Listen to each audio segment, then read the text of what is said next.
There is a story we tell ourselves about the past. It is a simple story, one of steady progress. We imagine our ancestors as simple people, slowly learning, slowly building. We see a clear line, from the first stone tool to the cities we inhabit today. But what if that line is not so straight? What if history is not a neat and tidy path, but a landscape filled with hidden valleys and forgotten peaks? What if the story we know is only a small part of a much larger, much more mysterious tale? New discoveries sometimes whisper of other possibilities, of chapters torn from our shared book. These whispers can be unsettling. They challenge what we think we know about ourselves. They suggest that great civilizations may have risen and fallen long before the ones we read about in our schoolbooks. These discoveries are like faint echoes from a distant time, echoes that grow louder the more we listen. They force us to ask profound questions. Were there others before us who reached for the stars? What did they know? And most importantly, why did their stories disappear from our memory? We stand at the edge of a great mystery, peering into the shadows of our own deep past. Imagine history as a vast, ancient tapestry. Over millennia, many threads have been pulled loose. Some have been lost to time, to fire, to flood, to the simple act of forgetting. We have spent generations studying the tapestry we can see, admiring its patterns and celebrating its creators. Yet we are now finding these loose threads, scattered in the dust. When we pull on one, we find it is connected to something unexpected, a hidden design that changes the entire picture. This is the great adventure of our time, not exploring new worlds, but rediscovering our own. In our journey today, we will follow some of these strange, compelling threads. We will travel to a temple in modern-day Turkey, one that is older than farming, older than writing. We will visit the ghost of a library that held the wisdom of the ancient world. And we will examine strange objects, artifacts that seem to belong to the future, not the past. Each one is a clue. Each one is a piece of a puzzle that we are only just beginning to understand. Let us begin this journey with an open mind and a sense of wonder, for the past is not dead. It is waiting to be rediscovered. In the rolling hills of southern Turkey, a discovery was made that sent ripples through our understanding of human history. It is called Göbekli Tepe, which means Potbelly Hill. For years it was thought to be nothing more than a medieval cemetery. But beneath the surface lay something extraordinary. Archaeologists began to unearth massive T-shaped pillars of stone, arranged in great circles. These pillars are enormous, some weighing as much as 16 tons. They are carved with intricate images of animals, foxes, lions, snakes and vultures. It is a place of immense power and artistry. The astonishing thing about Göbekli Tepe is its age. Scientific dating tells us it was built around 9,600 BC. This is more than 11,000 years ago. To put that in perspective, this temple is 7,000 years older than the pyramids of Giza. It is 6,000 years older than Stonehenge. This was a time when we believed humans were simple hunter-gatherers. We thought they lived in small nomadic bands, following the herds. We did not think they were capable of organizing the labor needed to build such a monumental structure. Göbekli Tepe tells us we were wrong. This discovery turns our story of civilization on its head. The old theory was that agriculture came first. People settled down, grew crops, and created surplus food. This surplus allowed for complex societies, religion, and monumental architecture to develop. But Göbekli Tepe was built by people who had not yet domesticated plants or animals. It seems that the desire to come together for religious or spiritual purposes came first. The need to feed the many workers who built this temple may have been the very thing that sparked the invention of farming. And so we are left with a profound mystery. Who were these ancient people? What did they believe? Why did they gather here to carve these stones with such care and effort? And perhaps most puzzling of all, after more than 1,000 years of use, the site was deliberately and carefully buried. Its creators covered their magnificent temple with tons of earth, preserving it perfectly until its rediscovery in our time. It is as if they wanted it to be found one day. They left us a message in stone, a message that we are still trying to decipher. The story of Göbekli Tepe opens a door to an even more tantalizing idea. If hunter-gatherers could build such a complex site, what else might they have been capable of? This idea connects to ancient myths from cultures all around the world. So many of them tell a similar story of a great flood that wiped out a sophisticated civilization that existed in a previous age. From the story of Noah in the Bible, to the Epic of Gilgamesh in Mesopotamia, to the legends of the Hindu Puranas, the theme is the same. A great deluge, a handful of survivors, and a world that had to begin anew. For centuries, these stories were dismissed as mere myths. They were seen as simple tales to explain the forces of nature. But science is beginning to offer a different perspective. At the end of the last ice age, around 12,000 years ago, the world underwent a period of dramatic climate change. Glaciers that covered entire continents began to melt. This released unimaginable amounts of water into the oceans. Sea levels rose dramatically by as much as 400 feet.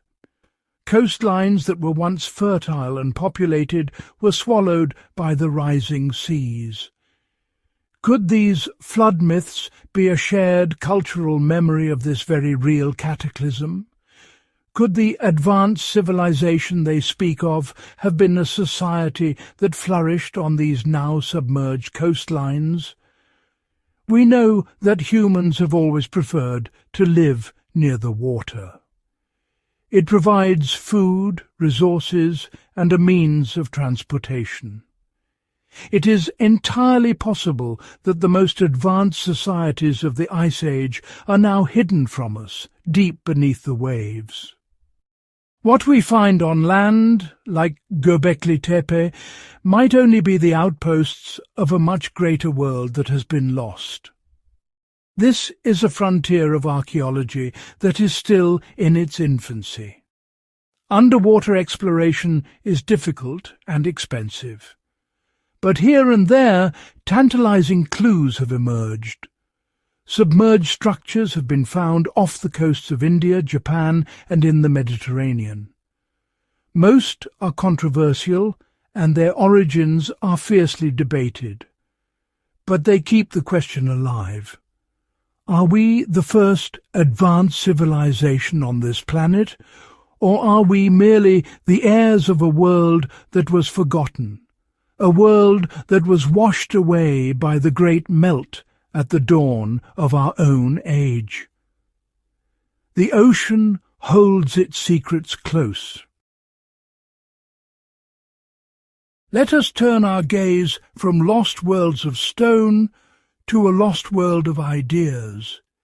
Imagine a city that was the intellectual heart of the ancient world, a place where the greatest minds of Greece, Egypt, and the Near East gathered to study and to learn. This city was Alexandria in Egypt, and its heart was the great library. It was not just a collection of scrolls, it was a research institution, a university, a place of vibrant debate and discovery. It was founded around 300 BC by the heirs of Alexander the Great, and for centuries it was a beacon of human knowledge. The Library of Alexandria aimed to collect all the world's knowledge under one roof. Ships docking in the city's harbour were required to surrender any books they carried. Scribes would then make copies for the library, returning the copies to the owners and keeping the originals. It is said that at its peak the library held over 500,000 papyrus scrolls. These scrolls contained works of poetry, history, philosophy, mathematics, astronomy, and medicine. It was here that Eratosthenes calculated the circumference of the earth with remarkable accuracy. It was here that Euclid wrote his elements of geometry. The loss of this library was not a single event, a single great fire, as the popular story goes. Instead, it was a slow, painful decline over hundreds of years. It suffered from budget cuts, from political purges that drove its scholars away, and from a series of fires and conflicts that damaged parts of its collection. The final destruction was a gradual process of neglect and decay, a slow fading of the light. By the time the final scrolls crumbled to dust, the world had lost something irreplaceable. It was a catastrophe for human knowledge. We can only guess at what was lost. We know of entire plays by Sophocles and Aeschylus that exist now only as titles. We know of histories that would have told us so much more about the ancient world. But what of the scientific knowledge? Were there texts on engineering, on medicine, on astronomy, that contained ideas we have only rediscovered in modern times? The burning of the Library of Alexandria was not just the loss of books, it was the loss of possibilities. It set humanity back, perhaps by 1,000 years, and left a hole in our history that we can never fully fill. The shadow of the Library of Alexandria hangs over our history. It reminds us that knowledge is fragile. The progress of understanding is not always a continuous upward climb. It can be interrupted. It can be reversed. When we think of the so-called Dark Ages that followed the fall of the Roman Empire in Europe, we imagine a time of superstition and ignorance. But perhaps it was not so much a descent into darkness as it was a period spent trying to recover from a profound loss. Much of the wisdom of the ancient world had simply vanished. Thankfully, not all was lost.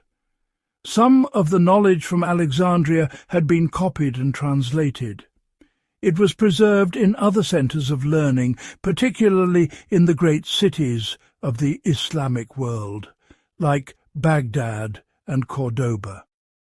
For centuries, while Europe was in turmoil, scholars in these cities studied the ancient Greek texts. They built upon them, making their own remarkable advances in mathematics, medicine, and astronomy. They became the custodians of that lost wisdom, keeping the flame of inquiry alive. Without them, much more would have been lost forever. It was only later, during the Renaissance, that this knowledge began to flow back into Europe. Scholars travelled to the East, bringing back translations of Ptolemy, Aristotle, and Euclid. The rediscovery of this ancient knowledge helped to spark a new age of curiosity and discovery. It was like finding a map to a forgotten country. Suddenly the world seemed larger, more complex, and more wonderful than anyone had imagined. The Renaissance was, in many ways, a conversation with the ghosts of the Library of Alexandria. This story teaches us a valuable lesson. It shows how interconnected the human story is. Knowledge does not belong to one culture or one time. It is a shared inheritance passed from hand to hand across the centuries. The loss of Alexandria shows how easily that inheritance can be broken. The preservation of its ideas in the Islamic world shows how vital it is to keep bridges open between cultures.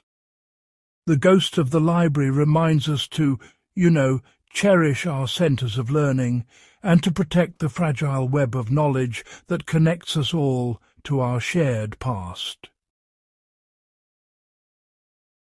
Sometimes a single object found in the dust can challenge all our assumptions. In 1938, near Baghdad, in what is now Iraq, a strange artifact was discovered. It was a small clay jar, about 6 inches tall. Inside the jar was a copper cylinder, and inside that copper cylinder was an iron rod, held in place by an asphalt plug. At first, no one really knew what it was. It was catalogued as a ritual object, and, largely forgotten. But some years later, a theory emerged that was both simple and, honestly, quite shocking. This object, dating back 2,000 years, was a galvanic cell. It was, in fact, an ancient electric battery. The idea seemed almost preposterous. After all, the discovery of the principles of electricity is usually credited to scientists like Galvani and Volta in the late 18th century. That is nearly 2,000 years after this little clay jar was made. To test the theory, researchers built replicas of what became known as the Baghdad Battery. When they filled the jar with a simple acidic liquid like vinegar or grape juice, it produced a small but measurable electric current. It actually worked. The ancient Parthians who lived in this region had seemingly harnessed the power of electricity. This discovery opens up a world of questions. If they had batteries, what did they use them for? One popular theory is that they were used for electroplating, the process of coating one metal with a thin layer of another. Perhaps they were used to gild silver objects with a fine layer of gold.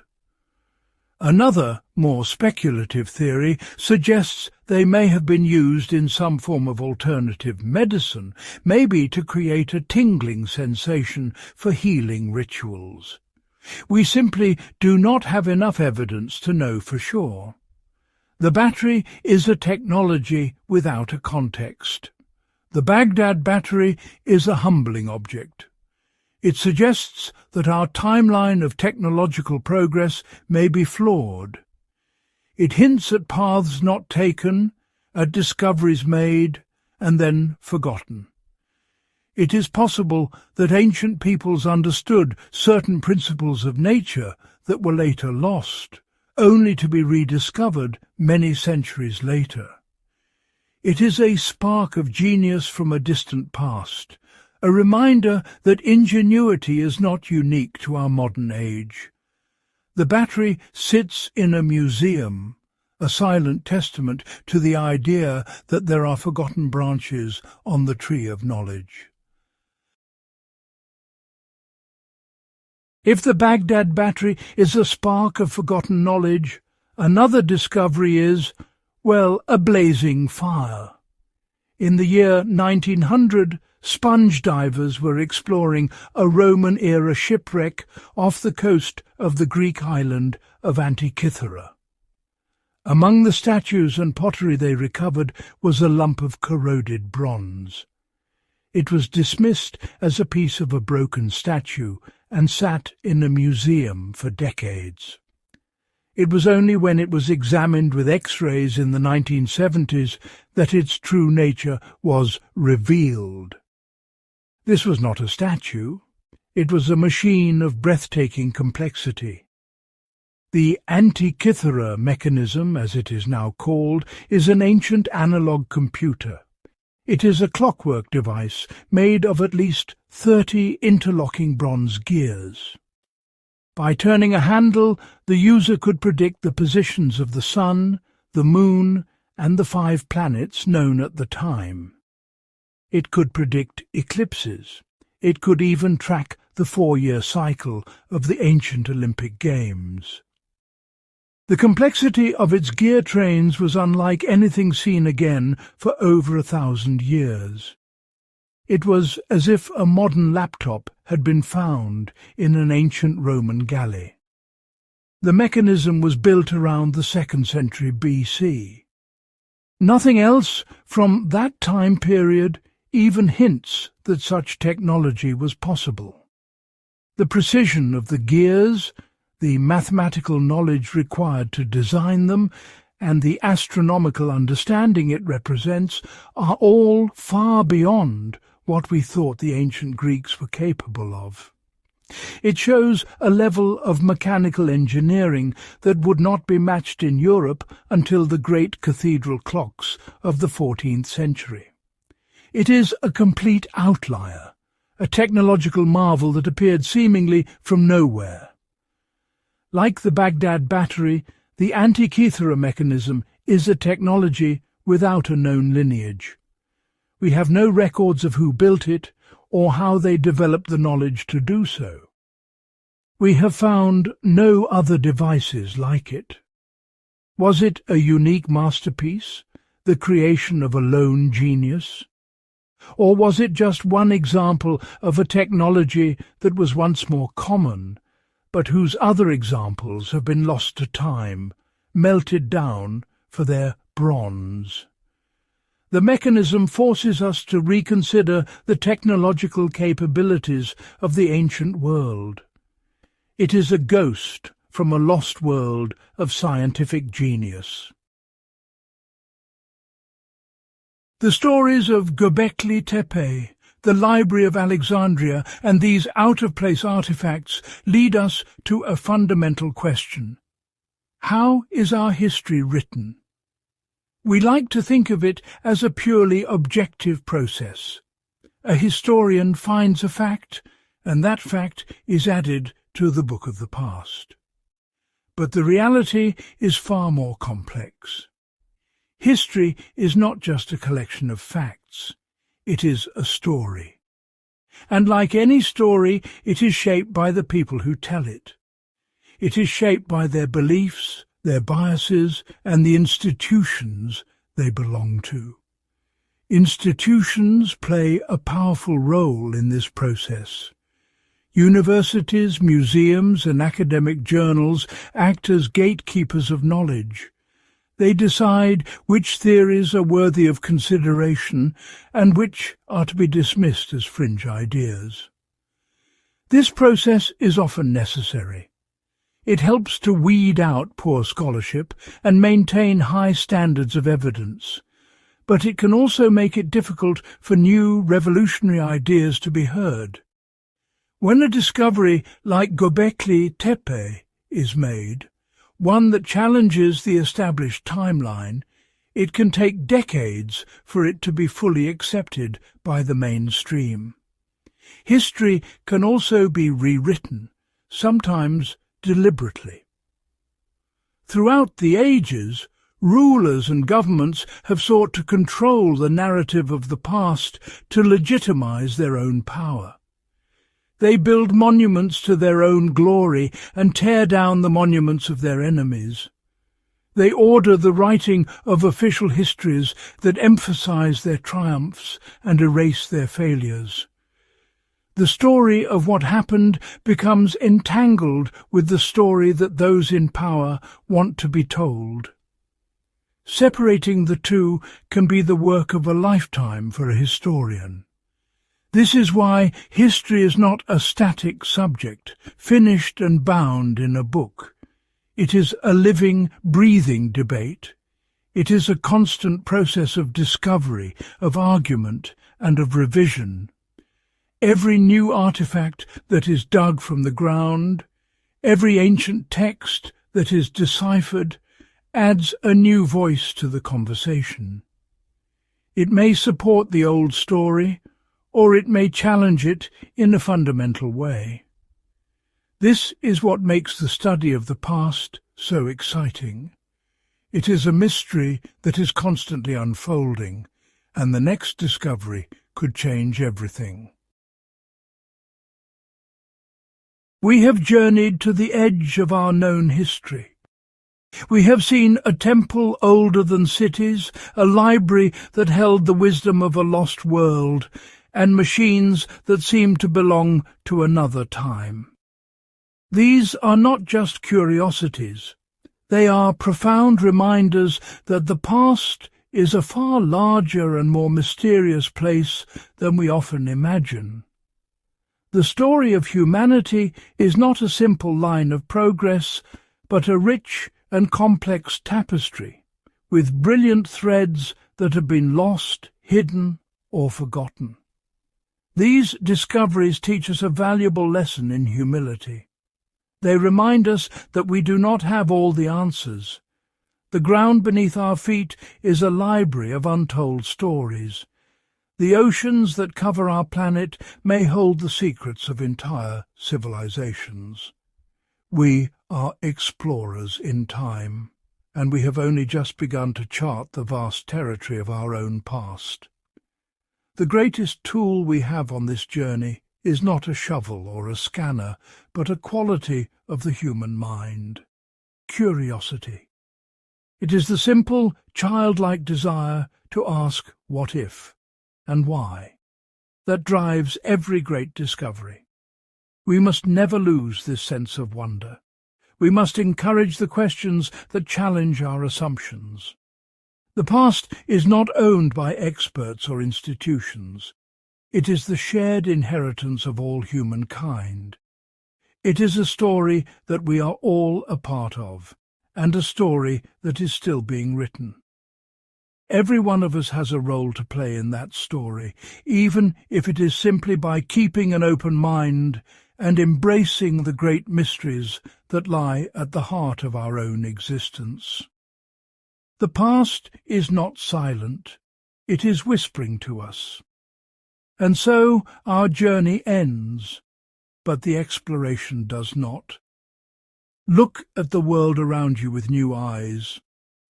Consider the deep time that has passed on this planet and the many stories that lie buried beneath the surface of our modern world. History is not a collection of dusty facts. It is a living, breathing presence that shapes who we are. Let us continue to listen to its whispers, to follow its strange and winding paths, and to marvel at the enduring, unfolding story of us. The greatest discoveries are still waiting to be made. As our journey through the echoes of ancient worlds comes to a close, your adventure doesn't have to end here. If you found wonder in the mysteries we've explored together, consider joining our community of curious minds. Gap 1s, cue subtle, glowing subscribe button animation sliding in from the bottom right corner of the screen. The button pulses gently, surrounded by floating, shimmering icons of ancient symbols and question marks. By subscribing, you'll never miss a step as we uncover more forgotten stories, lost technologies, and hidden truths from the past. Hit the subscribe button below and turn on notifications so you're first to know when a new chapter begins. Gap 1's animation. The subscribe button transforms into a glowing compass, spinning slowly as beams of light connect it to icons representing past episodes. Thank you for exploring with us. Your curiosity is what keeps these stories alive. Until next time, keep questioning, keep seeking, and remember, history's greatest mysteries are still waiting to be discovered by you. End with the subscribe button and a gentle chime as the screen fades to black.